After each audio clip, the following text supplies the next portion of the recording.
The following is a presentation from the MJCast, the internet's premier podcast on all things Michael Jackson. You're listening to the MJCast, by MJ fans, for MJ fans. The idea is to innovate, or else why am I doing it? When I create my music, I feel like an instrument of nature. You let it create itself, really. I know I do. And I love to entertain. That's one of my favorite things. I love my fans. Just simply Michael Jackson. Welcome to the MJCast, your source of news and discussion on the King of Pop. Hello and welcome to the MJCast. I'm Charles Thompson, flying solo this week for a special installment of the show. The date is Tuesday, November 15th, 2016, and this is episode 44, the World Music Awards 2006 10th Anniversary Special. Today marks precisely a decade since Michael Jackson appeared at Earl's Court Arena in London to collect an award and deliver a mini-performance of We Are the World. It was a significant event, Michael's first public appearance in the Western world since his acquittal the previous year, but it would take on a new, sadder significance less than 3 years later, when his homicide cemented its status as the last time he ever performed on stage in front of an audience. But for many fans it holds a further significance. They experienced something that night and in the following days which caused a seismic shift in their worldview, and which has caused them upset and frustration ever since. Two fans will tell you in this show that the day after the 2006 World Music Awards was the day they completely lost their ability to believe in the media. The awards should have heralded the triumphant first step on Michael's road to redemption, but fans who attended that night were left aghast as they witnessed firsthand the making of a myth. I was at Earl's Court that night, and I too watched in shock and disbelief as the travesty unfolded. Within hours, the glittering return to the stage had been reduced to a mockery, a lazy punchline which would echo around the globe for weeks and years to come.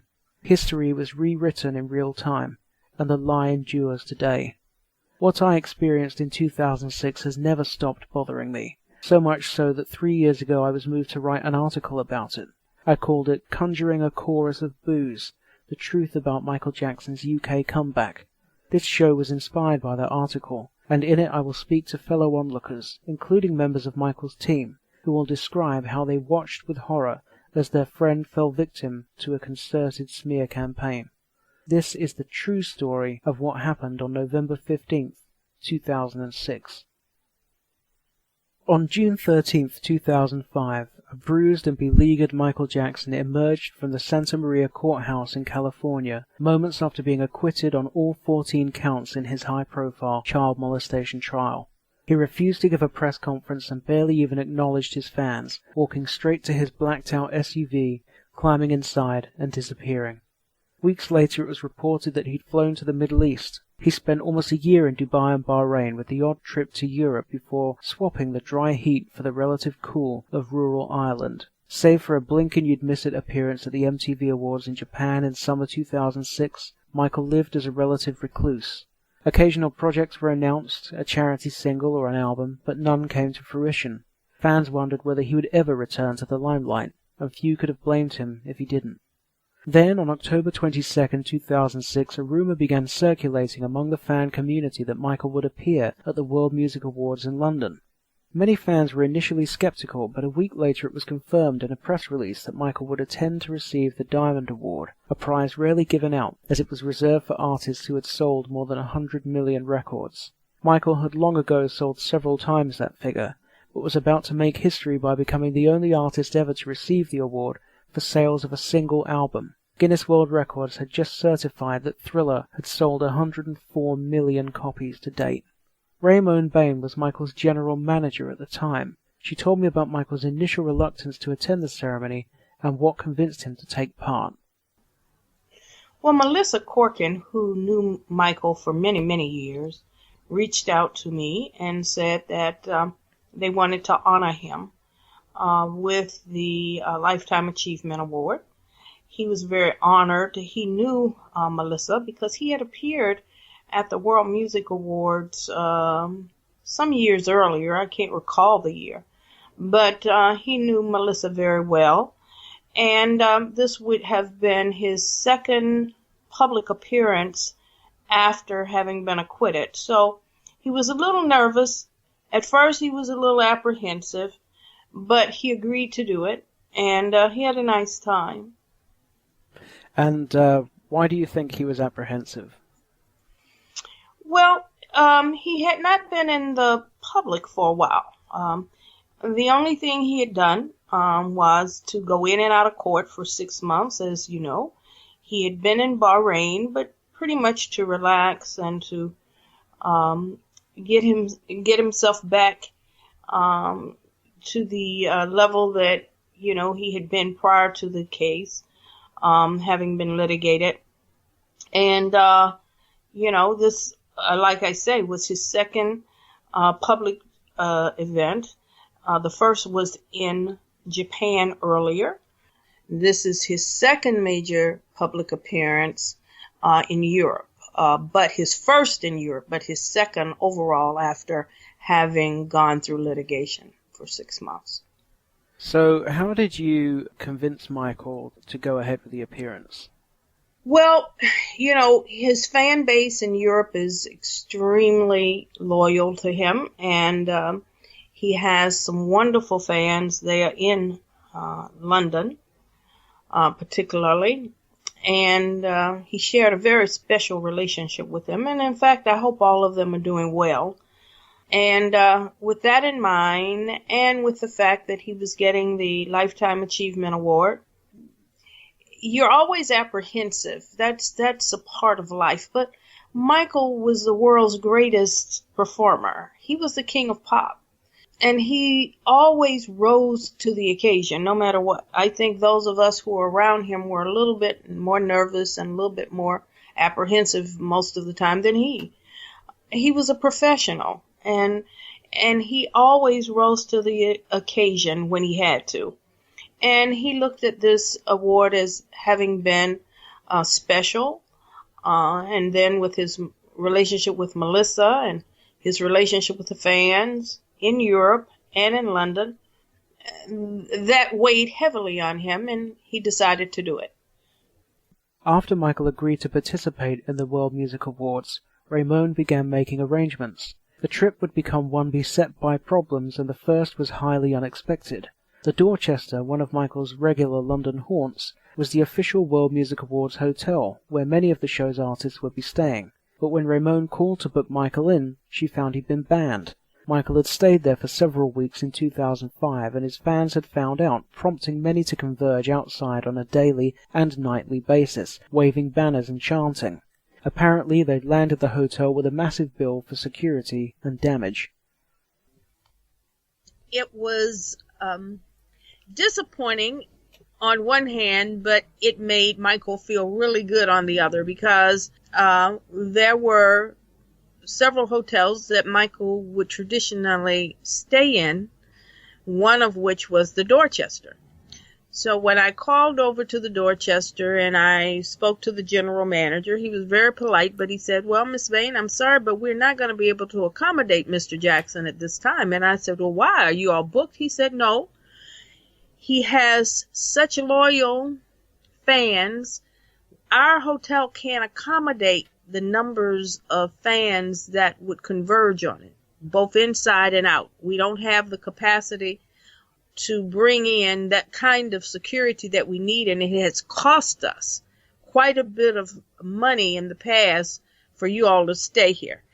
From a security point of view, and with the park being outside and our landscaping, we have had to spend a lot of money having to for our upkeep when you all are here, and we just can't afford for you all to stay at this time." Well, we were told that by 3 or 4 other hotels, and we were kind of surprised, and Michael was very surprised. He says, "You're kidding." And I said, "No." And then it happened.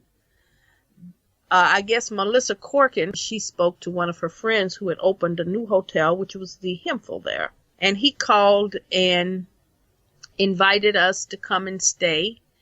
We did, but that was a funny warm story, because Michael does have wonderful fans, and they are some of the most loyal and some of the kindest that I have ever seen around an entertainer.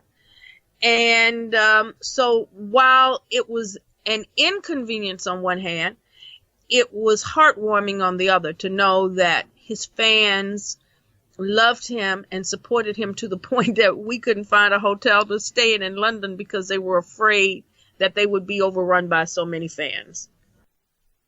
Meanwhile, reports were beginning to appear in the media which ultimately laid the foundations for a controversy which would come to define the entire trip.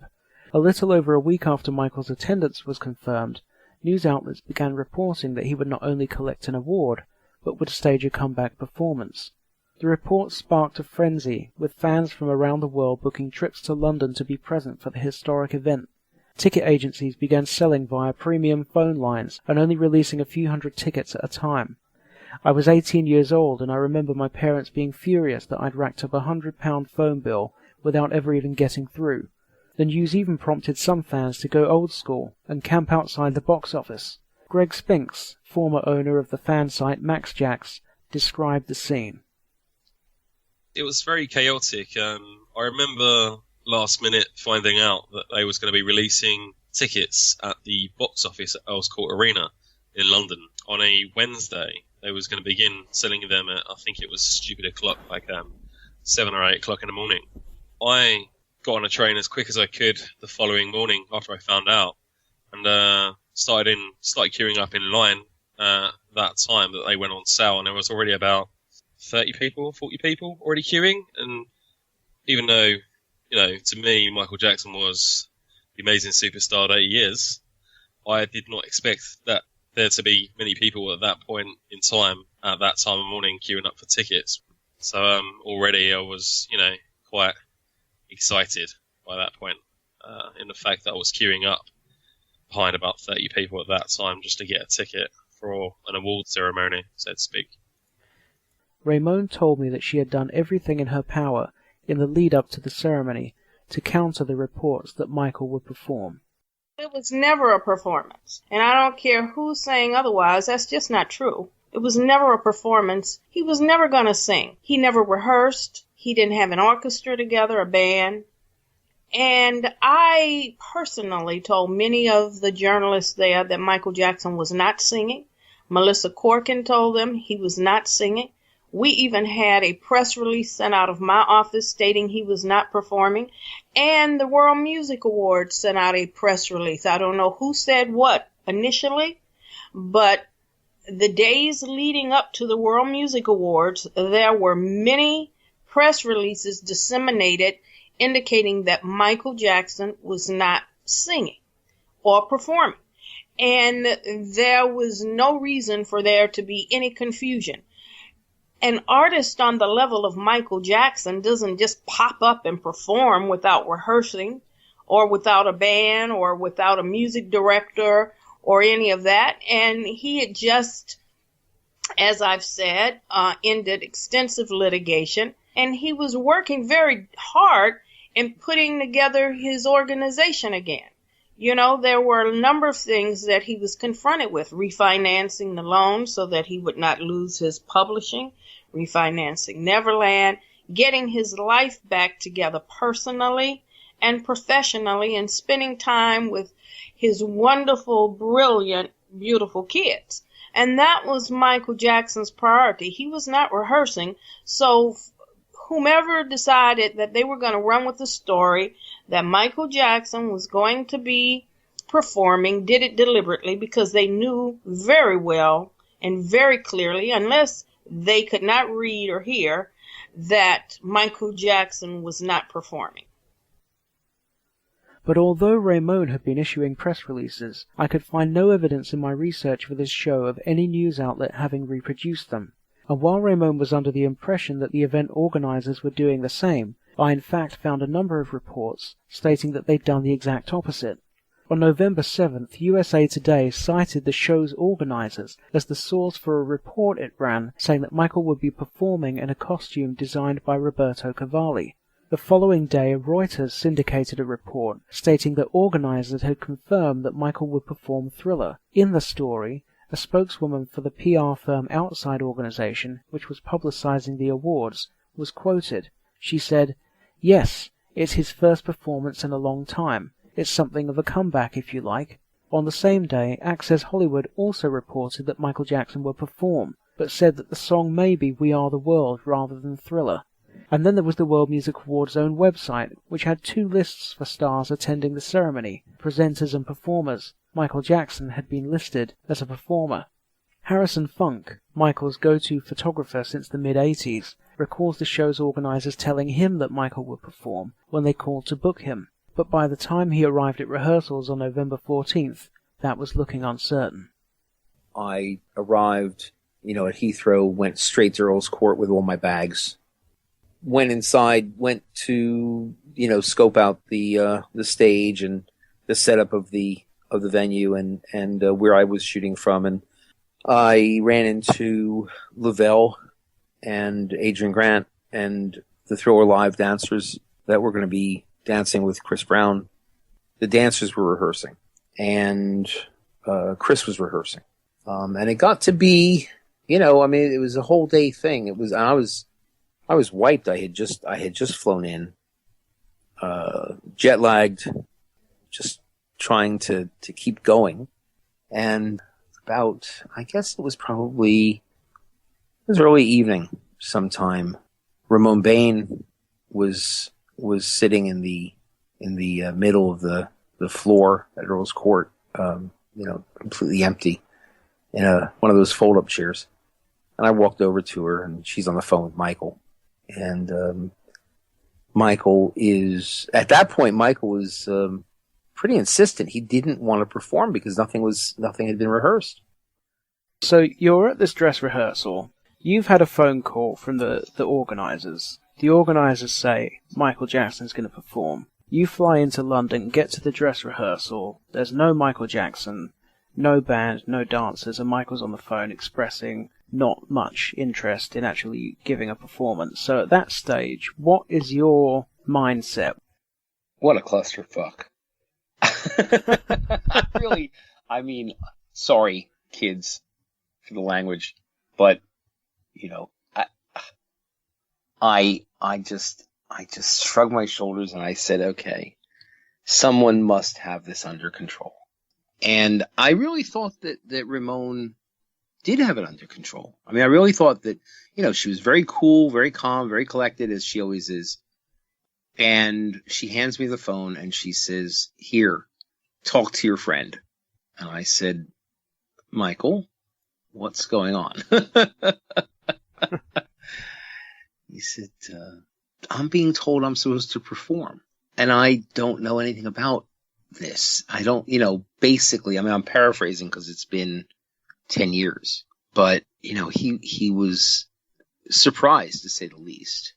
And I think that judging from the response I saw in the people that had brought the dancers and, were queuing up the sound and preparing this performance, honestly, I think that there was a great deal of surprise that he wasn't performing.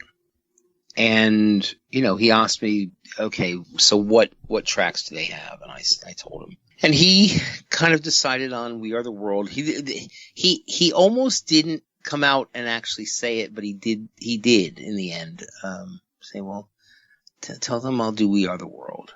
I said, just one? And he said, yeah, we're going to just do We Are the World. And I said, okay, are you sure you only want to do one? Because they're going to go, the audience is going to go nuts. They're going to be, this is your comeback. This is your moment of return. They're going to want to hear more. And he said, no, well, basically he said, and don't quote me because again, it's 10 years ago and I can't remember the exact words, but it was something like, no, we'll just do one. We'll just do We Are the World. Not just do one, but we'll just do We Are the World. Ramon's recollection, however, is that it was always the agreement that Michael would not perform at the ceremony. Michael Jackson was a perfectionist. You can't perform at the World Music Awards without rehearsing, without a band, without an orchestra. We were told that they wanted Michael to surprise the choir that would be singing We Are the World over his dad. On November 15th, fans began descending on the venue at the crack of dawn, some having concocted ingenious ruses in their bid to get as close as possible to their hero. but for some, their zeal was their comeuppance. I spoke to Greg Spinks. I remember that I was going to be seeing this, going there with a friend, but this friend didn't finish work until about 3 or 4 p.m.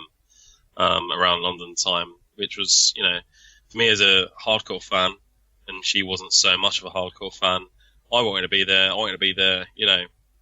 Any moment, the first moment I could. 6 o'clock in the morning, I would have been there. And I had to wait until about 3 o'clock until my friend could meet me. And then we sort of rushed to the entrance in where we could queue. It was a very long, dingy corridor. There was, mounds and mounds and mounds of people. The fans that got there the earliest would have sort of free choice in where they ran to or where they, were supposed to quietly walk to. There was a fan or a few fans that, would try and get to the front or try and get to the front of any queue at any cost. There was someone that did, make me laugh, make quite a few others laugh, that did have a few crutches, and a bad leg. And it wasn't apparent that he didn't have a bad leg until he threw his crutches down and ran towards the stage. Quite able, which was hilarious. And then didn't some of them get moved to the back for bad behaviour? Yeah, because there was a lot of pushing and shoving, a lot of ruckus. I remember the organisers or the security for the organisers, they announced that everyone that was at the front of the queue, the queues were now switched. So for those that were turning up late or turning up later in the day, like myself, around 3 or 4 o'clock, they were now more or less at the front. So there was a lot of angry people, understandably, if you hadn't actually done anything wrong and you were there at stupid o'clock in the morning or stupid o'clock in the day to actually be there at the front. That evening, as Michael walked up the red carpet, he gave a brief press conference to assorted TV cameras. During the exchange, which was aired live on some rolling news channels, he twice denied that he was due to perform. Yes. How's it going so far? Excellent. What are you going to do tonight? Tomorrow? What are you doing tonight on stage? Receiving an award. It's not a performance. It was a misunderstanding. Where's your home now? Are you living in Ireland? No. It's a rumor. I love you. Soon afterwards, the show began inside Earl's Court Arena. It got off to a rough start as a technical issue meant Beyoncé had to perform her opening number twice. From then on, things only got worse. The evening was plagued by delays and mistakes. Presenter Lindsay Lohan fluffed her lines during almost every link and had to keep recording them over and over again. The turnaround between performances was slow. In the lengthy gaps, the audience, which seemed to be comprised almost exclusively of hardcore Michael Jackson fans, kept chanting his name. The response to other artists' performances was tepid, sometimes provoking just a polite smattering of applause, followed by reprised chants of Michael's name. The fans were like a baying mob, and their behaviour at times seemed disrespectful. Here's Greg Spinks. I found that quite insulting. I did think at the time, I want to see Michael. Everyone wants to see Michael. I think it was only valid to boo or chant or make any sort of noise about it when there would be gaps in between performances, for a period of time when nothing was happening. But I didn't think it was valid at all or justified for anyone to boo someone's performance when, they're up there in front of so many people. I don't think Michael would have appreciated that either. The organisation, or lack thereof, there was little to none. During the show or the event itself, there were a large period of times in between each act or each performance, one of which I remember being a good 45 minutes, perhaps even an hour. The fans got so upset or so bored of waiting, I guess. People started to get very anxious. Rather than rely on my memory, I dug out some notes that I wrote in the days immediately after the ceremony. I noted that prior to Michael's award being given, the show stopped for 45 minutes and the audience was left watching an empty stage. But from my vantage point, I could see Chris Brown behind the stage dressed in the Thriller outfit, which confirmed to me that Michael would not be performing that number in the show. Stood next to the mixing desk, I watched as increasingly concerned-looking crew members had loud discussions about the 11 p.m. curfew and whether the show was going to finish before the sound and lights were cut out. Chris Brown just stood behind the stage in his Thriller outfit for what seemed like an age, waiting to be given the green light. The audience was becoming antsy. Word was spreading around the arena that Michael had been interviewed on live TV as he arrived and had denied that he was performing. Many fans were unsurprised. It had always strained credulity that Michael Jackson, a man who had studiously avoided performing for some time and in recent years developed a reputation for pulling out of the few things he did agree to, would appear in London to perform a 24-year-old song. Irrespective, there was widespread confusion, and fans were bombarding staff with questions about what was going on. Eventually the lights went down and Chris Brown emerged onto the stage to perform Thriller. As the song concluded, Beyoncé was introduced to the stage to present Michael with his award. I told Raymond Bain that I'd read reports that Beyoncé was chosen at the last minute because everybody else had refused, and I was shocked when she confirmed that the stories were true. Her explanation offers a sad insight into Michael's life after his acquittal. Yes, there were a number of challenges. There were some downsides. The press coverage immediately after it and the plans and preparations moving forward before it. And one of those things we had to deal with was the fact that none of the artists who the World Music Awards contacted would agree to present Michael his award. And sometimes that's culture and that's life. You know, people don't want to be around you when they perceive you as a loser or someone who is tarnished. Michael was very mature and very insightful, and he understood that. It hurt him, but he understood human nature. We were told that some wanted to be paid exorbitant amounts of money to present him with his award, and we were told others flat out said no. They did not want to be associated with Michael Jackson.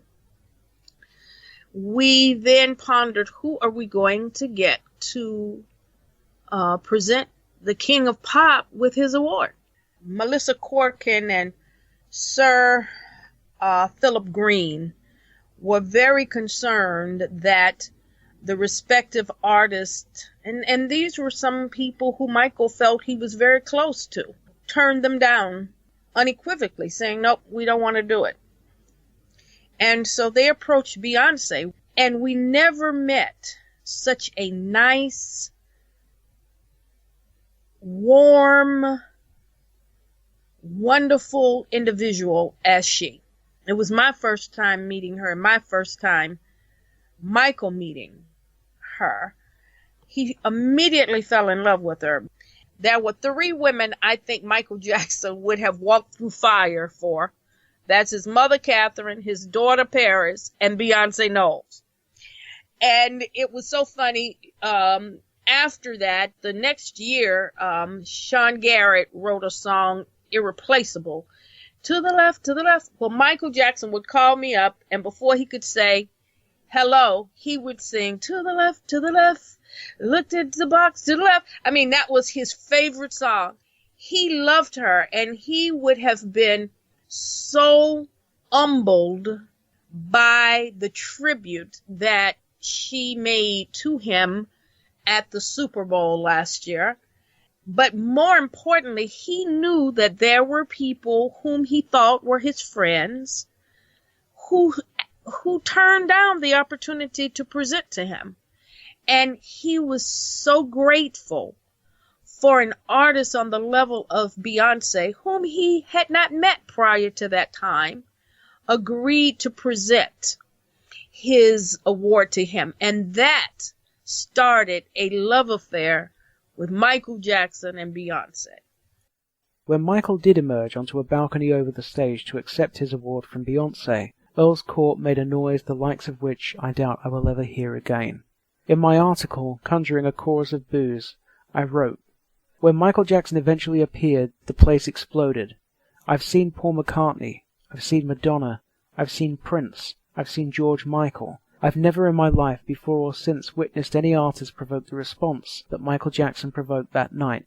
He received the most sustained, thunderous reception I've ever seen.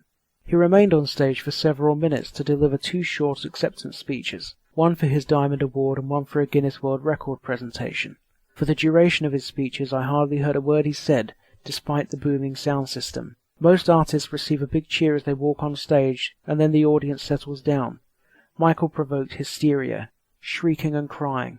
It didn't lull once from the moment he appeared on that balcony until he disappeared backstage again. It was an unforgettable sight. I asked my friend Angela Candy, who came to the ceremony with me, how she remembered the audience reacting to Michael's emergence from backstage. It was absolutely deafening. Absolutely deafening. Like when he came out on stage, I mean, I've been to loads of gigs of, different artists, but there's nothing quite like, unfortunately we'll never have that again. There's nothing quite like being at a Michael Jackson. It's not even a gig. It's just like when there's a whole load of his fans around. There's something that happens that just doesn't happen with other artists. As Michael was giving his acceptance speeches, crew members began bringing instruments onto the lower stage, sparking a flurry of excitement that he was to descend and perform. But as he left the balcony to continuing cheers, it was Rihanna who emerged onto the lower stage. Quickly the mood changed, and the audience began to boo her. Here's Angela. Basically, everyone was sort of impatient. They wanted to see Michael, and all of these things, like, Lindsay Lohan messing up, was just seen as like a delay to seeing Michael. So she got booed for that. And when Rihanna came out on stage, they were setting up, Michael came out on stage and did something with Beyonce, and then they were setting up the stage, the actual performing stage. And then when she popped out, people were going crazy before, expecting him to come out. And when she walked out and started walking down the stairs, she got booed, which I thought was really unfair. That wasn't cool. Following another sizable delay, Lindsay Lohan appeared on stage with less than 10 minutes until the 11 p.m. curfew to announce that Michael was returning. A choir of local teenagers took to the stage, and Michael's record-breaking 1985 charity anthem, We Are the World, began to play over the sound system. After several minutes of the choir performing alone, Michael emerged onto the stage, microphone in hand, and surprised them. Audience members burst into tears, some fainting and having to be rushed away in wheelchairs, as Michael walked down the line shaking the youngsters' hands. Greg Spinks describes the scene. The moment Michael came on stage was everything I hoped it would be and more. I'd never, ever witnessed anything like that in my life, and I'd seen artists previous to that moment, but the sheer excitement, and it was like watching, the history teasers. It was exactly like that, where you would see all of these people crying, screaming, jumping, and, this went on, and on, and on, and on. My reaction was astounding. This was one of my favourite performances from We Are the World for Africa. The fan reaction around me and the general buzz of the entire arena was just electric. It was absolutely electric. After greeting the choir, Michael burst into song. Unlike during his speech, I could hear him loud and clear. He was singing live and he sounded good. The experience was almost euphoric. Here's Angela's recollection of the moment. Everyone was ecstatic. Even me and you, who are usually quite composed, just went, tried to get into the bit that comes out of the stage, like that walkway thing. Yeah. Like we were trying to get as close as possible. I remember you had a massive smile on your face, and everyone was just. It was something special. It really was. You said to me earlier that I was happy because his microphone was switched on. Yeah. I think I remember you turning to me going, he's singing live! He's singing live! One thing I really do remember, actually, was it was the first time I'd ever been close up to him. And even though we were not right up at the walkway, it was not that big a venue, and the walkway went right down the centre, so even if you were stood at the edge, you had quite a close view of him. And one thing, there's an image burned into my brain. I'll never forget it. I just remember watching him walk down that kind of catwalk, and I remember being struck by the sort of majesty with which he walked. There was something kind of very graceful and ethereal just about the way he moved. I've never seen anyone move like that before. It was almost like he was gliding down the stage rather than walking.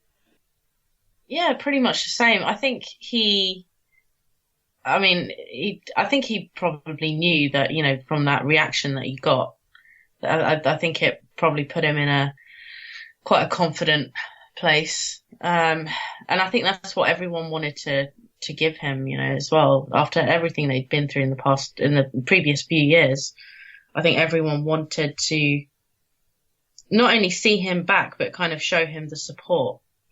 And, you know, in a way, sort of show him that, you know what, you do belong on stage, and we do want to see you on stage. And to have that in front of, this was the World Music Awards, to have that in front of his peers would be, you know, quite something. But Michael didn't seem entirely comfortable. The backing track was the original studio recording of the song, and Michael was trying to compete with Stevie Wonder's solo vocals. Additionally, the audience appeared to be causing him problems. He looked towards the mixing desk as he sang, as if to ask why he couldn't hear himself. After a few lines he gave up, and headed down the catwalk that jutted into the audience. The crowd was going berserk. He shook hands, collected gifts from his fans, before coquettishly removing his custom Roberto Cavalli jacket and tossing it into the audience, who promptly tore it to shreds, trying to retain a trophy from the evening. Harrison Funk was in the pit with his camera, chasing Michael around. He described the chaos. He came out, people went nuts. The choir was behind him, or the group of kids was behind him. And he just took off from there. You know, he walked past, and it's funny because as he walked past, I was on stage left, which is opposite where you were. I'm going to follow Michael from where he comes out down along that long runway. And this cable puller, for whoever's doing the TV recording, pulled her cable, and it got between my legs and it tripped me. And Michael looked down and he stifled a laugh. And he looked straight at me, and he just kind of like gave me this look like, get up and get back. And so I jumped up and I ran ahead. So I was a little ahead of him. And I followed him around, and he came around to the other side of the stage where you were. It all happened so quickly. It was unbelievable. It was almost like the difference between shooting Michael that night and shooting him on tour was tremendous because it was nothing rehearsed. I had no cues to follow. I had no idea what was going to happen. It was winging it. And Michael handled himself brilliantly. You know, he walked out, he greeted people, he waved, he was in constant communication with the audience. His eyes never stopped darting back and forth between people. And that's one thing Michael had the ability to do, was make people feel like he was performing to them. And I thought he did that brilliantly. Okay, he didn't sing through the whole song. I think he was just reveling in the fact that he was reveling in the adulation, in the thousands of people adoring him. And I think it hit him at that point that he had to come back. I think he saw that people really loved him. After completing a circuit of the catwalk, Michael beckoned the choir to walk down and join him, then span around and again burst into song.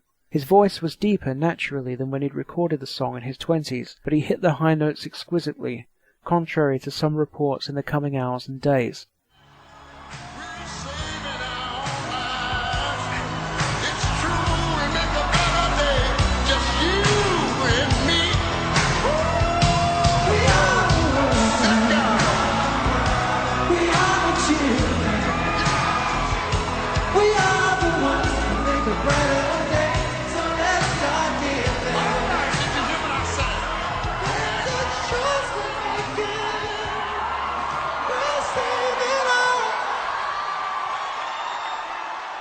But no sooner had he started singing than the sound crew cut the track mid-sentence.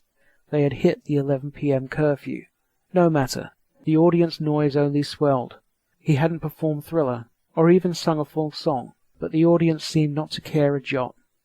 Michael remained on stage for some time after the song had ended, soaking up the adulation. As he went to walk off, he paused at the edge of the stage. He smiled broadly, placed a hand on his hip and raised a finger to his lips, teasingly, as if pondering whether to stay or to go. The cacophony grew. Michael raised his fist into a Black Power salute. A few moments more, and then he was gone, the crowd still roaring in his wake.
I was just amazed at how how it went. The cheers just kind of went up and it just kind of, it was infectious. It moved around the entirety of Earl's Court. I thought the place could have fallen down with all the cheering and the stomping. Do you remember how the floor was shaking from the stomping? I was next to audio monitors. I couldn't hear him speak, and I know he did loudly and clearly, but it was just overrun by all the cheers. It was unbelievable. There was no mistaking the king is back. I remember dashing for the train station soon after Michael disappeared, still trembling at what I'd just witnessed. It had been a moving experience to watch Michael receive such a rapturous response after the media's terrible reporting of his trial the previous year and the damage it was perceived to have done to his reputation. It had felt like the whole building was emphatically on his side. My ears were ringing from the crowd's noise. As Harrison said, there could be no doubt. The king was back. The following morning, Greg Spink switched on his television and was stunned to see a report which bore no resemblance to what he had witnessed at Earl's Court Arena just hours earlier. The following morning, I believe it was a weekday, I did my usual routine, and I was watching GMTV here in the UK. Early in the morning, they had these two fans, inverted commas, on TV. The basic blurb or headline of the current story on this show was Michael Jackson booed off stage. I read it and I started sitting down, but every single thing that I was hearing from the TV set was a blatant lie. I was thinking, this didn't happen. Like, I was there just last night. There was only certain people that was booed from stage, but it was not Michael at any point. I just couldn't believe it. It was that point where I sat there and I was thinking, how are these people finding these lies? How are these people finding this funny to say such disgusting things or such stupid stuff when they know full well it didn't happen? And if they call themselves fans, then wow, I just couldn't believe it. I just could not believe that they were saying that, because you was there yourself, and you did not hear any boos whatsoever for Michael. And I just couldn't believe what I was seeing. And then throughout the rest of the day, during my usual routine throughout the day, I was seeing media everywhere saying that Michael Jackson was booed, which just was not true.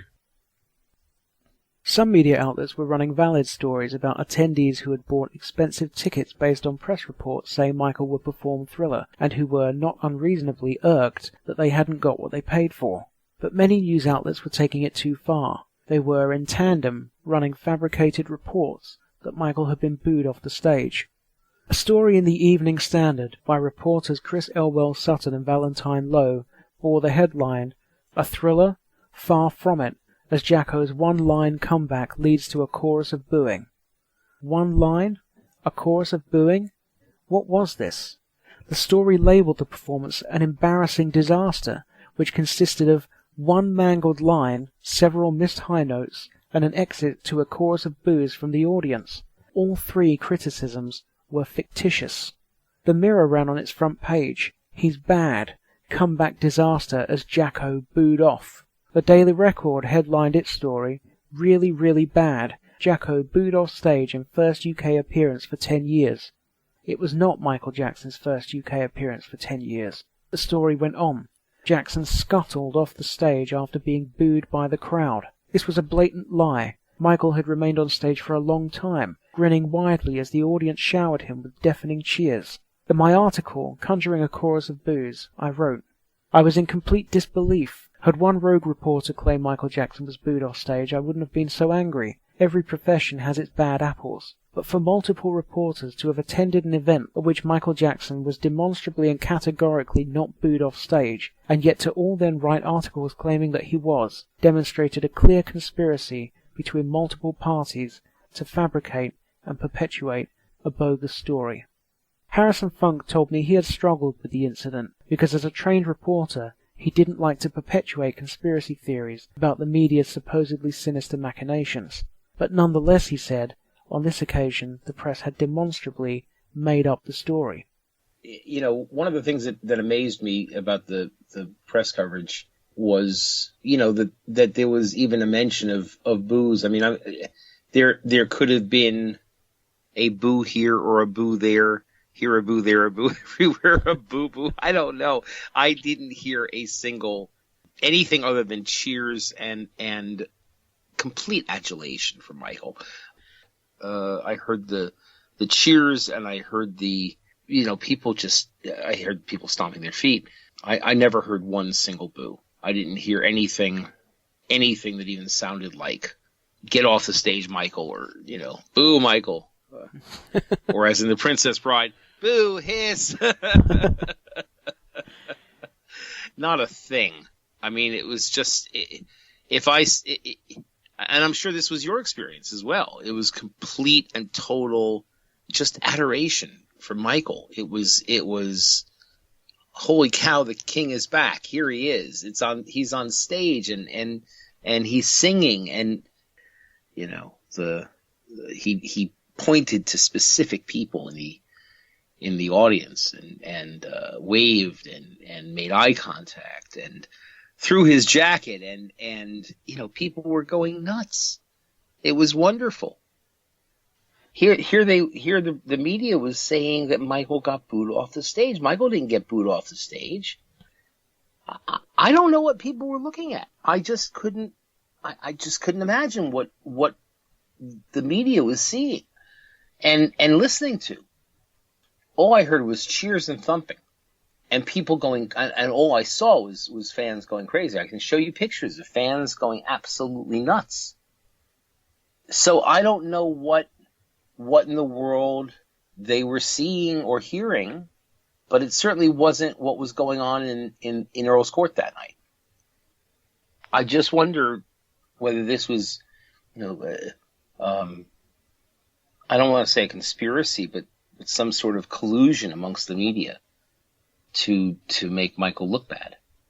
I can't imagine, no matter how sensational media is, I can't imagine them wasting time to concoct something as ludicrous as you know, this story about the audience booing Michael off stage. But then again, here it was in black and white in at least 3 tabloids. Harrison said he visited Michael the day after the ceremony, and it was clear he had heard the reports and was unhappy with them. Yeah, I think that the intention was Michael was visiting with friends the next day, and it was, you know, very social, and you know, I think that the basic idea was that his people and the people around Michael didn't want him to see press reaction, because I was told don't bring any newspapers. When you come to say hello, don't bring any newspapers. And as it turned out, I think Michael found out immediately. I think he knew. He was very upset. He was not happy about this media coverage. He said to me on the phone the next day that he was shocked. Again, it was the same thing. What show were they at? I didn't hear anybody booing. It seemed like for the entire time he was out there, he wasn't nervous. I mean, I think he was a little bit surprised because he didn't know where this was going. I think it would have been better for him to have rehearsed for sure, or at least to have come out and seen the stage. But I think that the next day, to hear, the press covered it the way they did, and I think Michael expressed complete and total surprise that the press would have lied like that, and that more than one outlet said the same as the others. Where'd they get it? Again, I say, where did they get it from?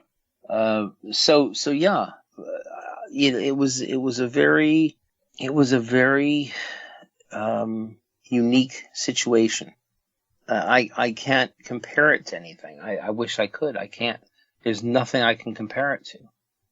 Ramon told me that both she and the event organizers had immediately set about attempting to counter the story, but in the face of a media which seemed to be colluding, they hardly made a dent. The myth went around the world. Michael Jackson getting booed off stage became the biggest source of mirth on many a topical panel show. It prompted further stories. The Guardian's Martin Hyde repeated the lies, declaring Michael Jackson the ex-king of pop and claiming he only managed a few lines before the booing began. The Sunday Mirror captioned a follow-up story, Plastic Freak's comeback was truly diabolical. In fact, despite Ramon and the organisers' efforts to counter the story, even reporters who had started out accurately reporting the night's events changed tact and began parroting the bogus account.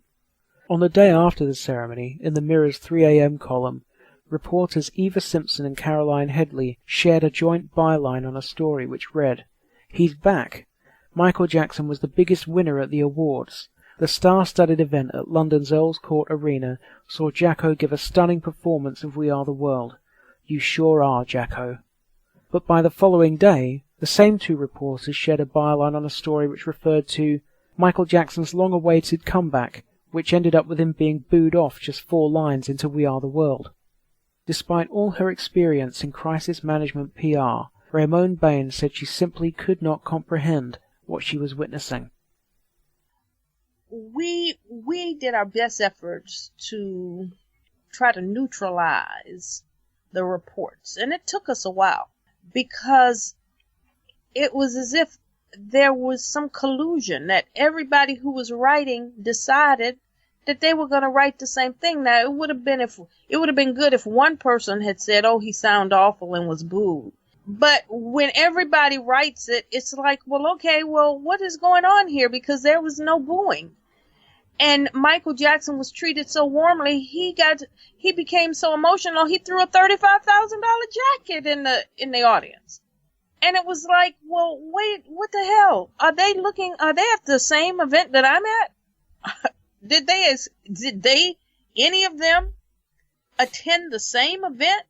Even Rob Silverstein, who was there from Access Hollywood, the executive producer, said, "I don't get it. Were we not at the same event?" And with that having been reported that he looked horrible, he sang horrible, he was horrible, we could not believe it. And it was mean-spirited, and we went out of our way, sending out press releases here in the United States and in Europe via electronic media. And see, at that time, there was no Twitter, Tumblr, YouTube, MySpace, Facebook. There was not. So I am sure had there been Facebook and Twitter and MySpace and Tumblr, his fans would have been able to counteract the erroneous reports, but none of that existed at that time. And if it did, it was just starting. Nobody was using it. So we had to use the old-fashioned way of trying to neutralize a story and turning around, and that was through fax and email. And we were able to make some dent. There were some who, here in this country, again, seemed to just not want to respect and report anything nice about Michael Jackson. And of course, they were very quick to pick up the tabloid reports that he was booed and he looked horrible and he acted horrible and he sounded horrible. They welcomed the opportunity. So we had a double problem to try to mitigate the damages on. We had a crisis that we had to try to turn around because we didn't want for people to come away with the idea that Michael Jackson just came over there looking like a wreck, acting like a wreck, and sounding like one. And I think that, after 30 to 45 days, we were able to turn some of it around. Part of the problem, said Ramon, had been a mistake, which had seen Michael handed a microphone before he appeared on the stage. Had that not happened, the media could never have described the finale as a performance. In fact, said Ramon, it was never intended as a performance, and Michael should not have been given that microphone. Michael Jackson was a perfectionist. You can't perform at the World Music Awards without rehearsing, without a band, without an orchestra. We were told that they wanted Michael to surprise the choir that would be singing We Are the World over his dad. I think the problem was that there was a stagehand who put a mic in Michael's hand. And because he walked out with the mic, it almost confirmed what misinformation that had been disseminated in the papers. It kind of confirmed it. But I think if he had not been so up and not so nervous, because this would have been his first appearance before his fan base in Europe and London since his acquittal, he would have probably thrown the mic down on the floor. But he was already nervous about what acceptance he would receive. He wasn't thinking. And in hindsight, I or him or all of the people who were in the back of the stage with him should not have accepted the mic and just let him walk out. But in 10 years, I've never been able to shake the feeling that the media had decided before Michael ever took the stage that they would not allow this event to be a success. In researching for this show, I came across an editorial I'd never seen before.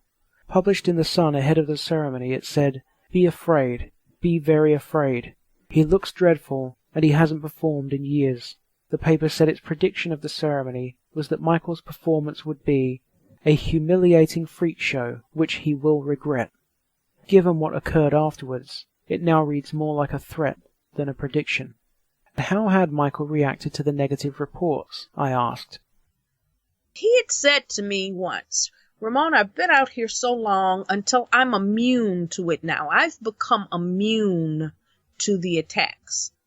Now, that's, when you look at it, it's admirable because, as I said, he had a very strong, inherent spiritual fiber.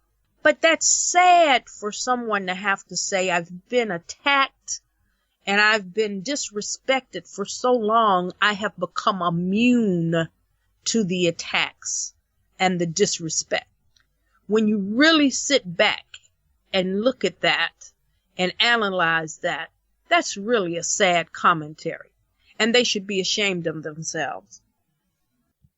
Ramon said it was more than a month, and only after the ceremony began to be broadcast around the world, before some media began revising their reporting. However, by that time the story had become urban legend, widely accepted as fact. Author Randall Sullivan even included it in his Michael Jackson biography, Untouchable.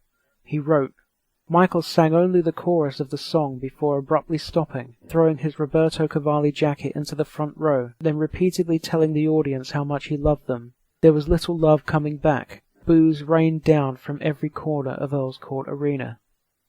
The phrase "every corner of Earl's Court Arena" struck me as an interesting one. In addition to being aware that the official footage might not be the most reliable source, after all, the heavy booing for Rihanna had been edited out of the TV broadcast, I remembered a comment Ramon had made about how social media might have helped to counter the lies. But there was one form of social media which was available to fans at that time, and which they did use: YouTube.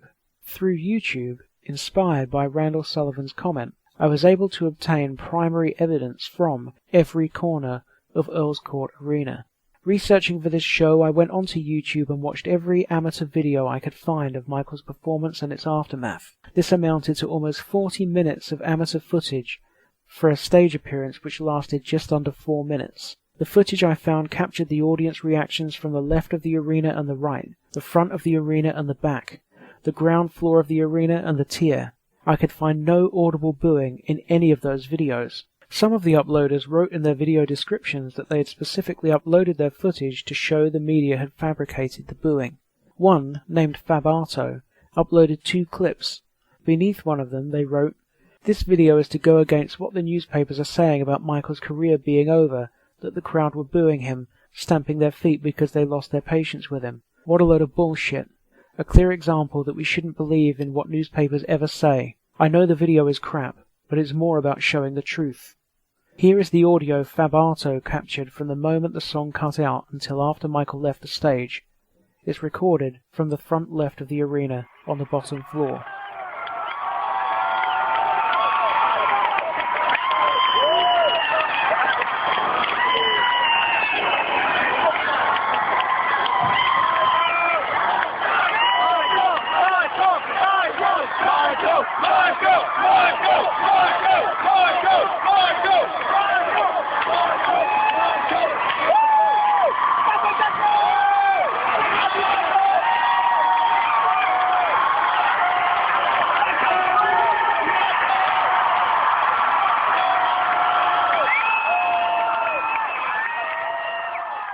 And here's some audio captured of the same moments by YouTube user 1980 Rihanna, who was at the back of the arena, on the right and in the tier, the exact opposite corner.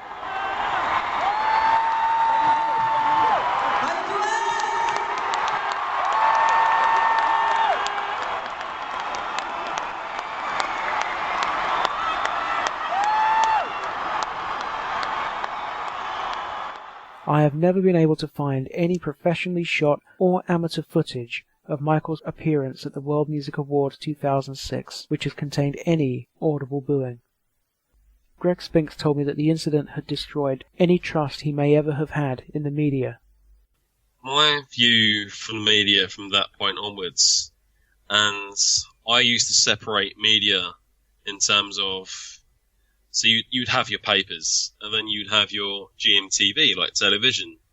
And you tend to sort of trust or get to know people when you're watching them on TV, or you see them every day, you establish some sort of relationship with knowing who they are, joking around and stuff like that.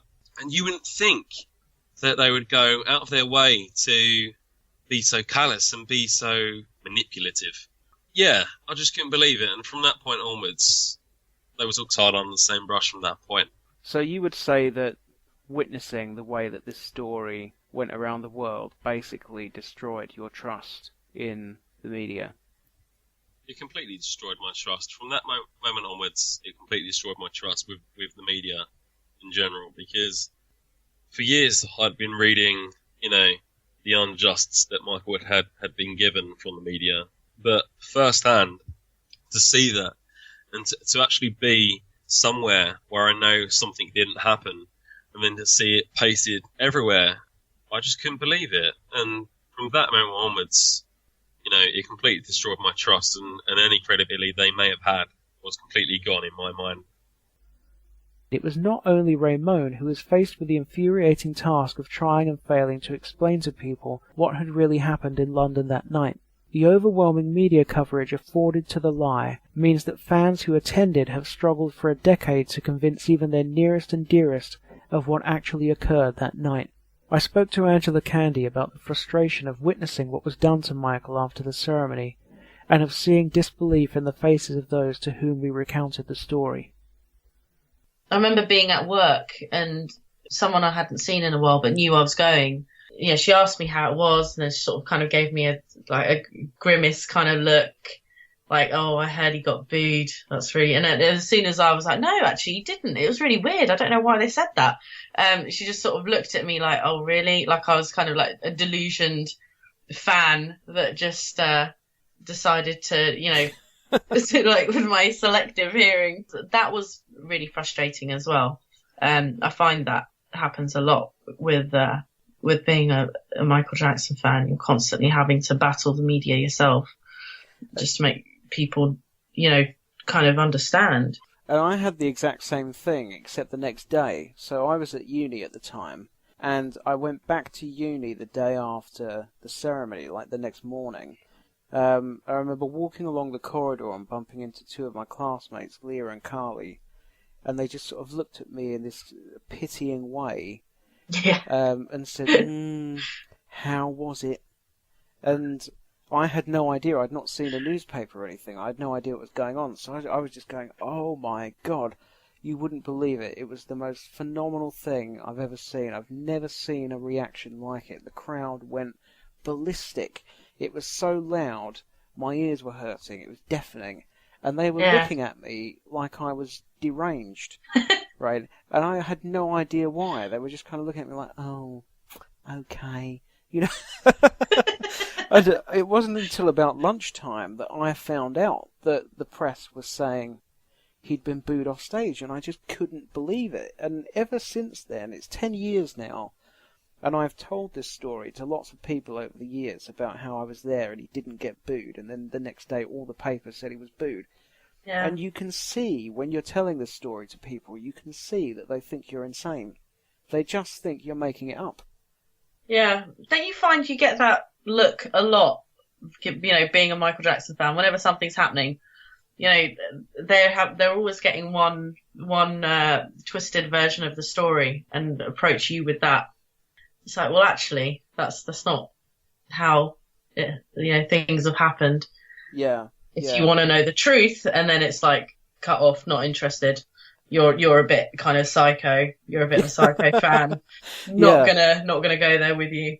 That's the thing, because the media did it so often with him that it's almost like every single element of his story, as people think they know it and understand it, you have to go, oh no, the real story with that is this.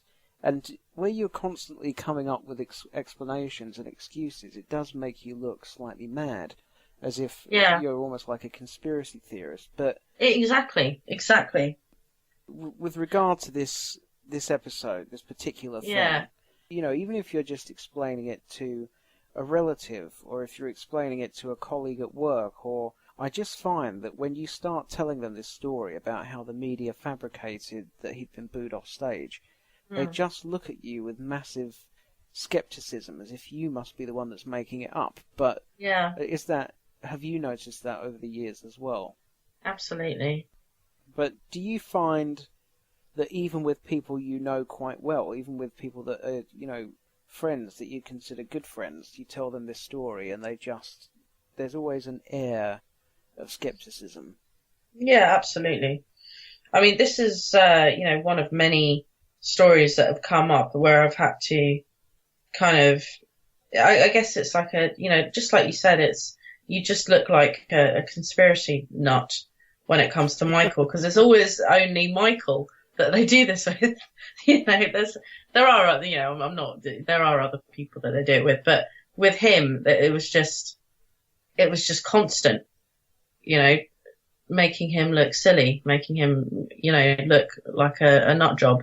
And then it makes us look stupid, because like, well, why would you be a fan of this nut job? And when you try and explain, you know, the actual story, like you said, you just look like a conspiracy nut. So how does it make you feel when you're talking to somebody who you have quite a good relationship with, when you're explaining this thing to them and you can see in their eyes that they don't really believe you? How does that make you feel? Frustrated. Really, really frustrated. I mean, there's this one guy that I work with who he'll constantly bring up Michael and kiddie jokes, and I've kind of had to. I've worked with him for 10 years. He's a nice guy. He's a decent guy, but he just, this one thing with me, he'll just kind of go to, because I think he knows it pushes my buttons. And I've had to kind of, over the past few years, learn to not let it push my buttons. And it can be really frustrating. You just feel like you're sort of being made a joke out of, I guess. So, you were there, you saw that he was not booed off stage, and you were aware that it was reported that he was booed off stage. You were, that incident has been included now in biographies, in documentaries, which people will return to for years as a source of information on Michael Jackson. So how does it make you feel to know that claim that he was booed off stage is now included as a matter of fact in some historical documents? It's sad because, a lot of that whole thing is just one example of many different things that, a lot that I've witnessed as well. You see something happen, or you've looked into, like, the trial, for example, like looking into the court transcripts and then seeing how it played out in the media. It's really, I don't really know what the word is, but the idea that people in, 50, 60 years time are just going to have a really skewered version of the truth is quite sad, because he's not going to be around, he's obviously not around anymore to defend himself. It really does fall to, the family, the people that knew him, his fans, to try and keep that truth alive as closely to keep that, close to the truth as possible. But, it kind of goes back to what we were talking about earlier. It's like you just look like a conspiracy nut when someone's got 3 books in front of them that says something happened, and you're just sitting there going, no, actually it didn't. It didn't happen that way. It's really sad, and it's really frustrating, and I really do hope that one day something happens to kind of wake people up. Do you ever consider just not telling people what really happened because you can't be bothered with being looked at like a crazy person? Does it make you reluctant to tell the truth? No, it doesn't, because I do kind of try and go into detail as much as I can. I know it sort of, it does make me look a bit silly to some people, but that's their opinion, isn't it? I guess. I know what happened. I was there. I know the truth. So I'll say it.